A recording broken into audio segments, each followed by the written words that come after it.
did your socks go? Why do I keep putting socks on you guys and y'all keep taking them off?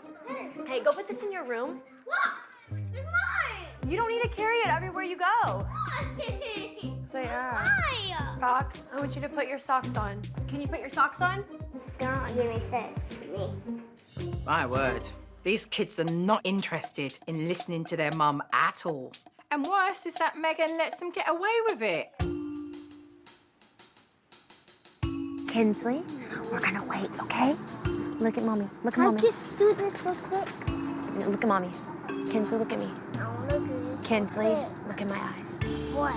Not right now. As I said, no. Why not? Kinsley, Julia, look at me right now. Kinsley, you're not gonna throw a fit because you don't get your way. You're going to listen to me, okay? So you can stay in. You can stay in. Kinsley? I understand. Okay, well then you can understand in here. You're not gonna throw a fit because you don't get your way. What happened? She just got mad because I told her to look at me and she wouldn't look at me. And so she's in her bed. Okay, so here's what I do want you to do. Okay. All right? Let's both get on the same page here. So, the kids are doing something you don't want them to do. You've already said nicely, can you stop doing it? And they refuse and become defiant. In that moment, you tell the child in a conversational tone, hey, can you stop doing that, please? And here's why I don't want you to do it. Then they make a decision to be defiant, right? You go over with a warning. And you say to them, look, this is your warning. Stop doing that, and here's why. Low-toned, authoritative voice, eye contact, and you'll walk away. If they choose to be defiant and go beyond the boundary of what they're not supposed to be doing, then you could remove privilege or they could go to bed early. Every time your kids misbehave, it's a teaching moment for you both to be able to put a boundary in place. It's not about discipline, it's about putting in first. Right. Okay, and having healthy communication first, because if you can verbally get it right, then you'll never need to follow through, okay? Okay. I'd like you to practice with Dad right now, that low-toned, authoritative voice. And Jonathan, you can sit down on the sofa right now, so that at least we have a good height here. Okay. All right, so let me hear that authority with you just meaning what you're saying and saying what you're meaning, right? Yeah.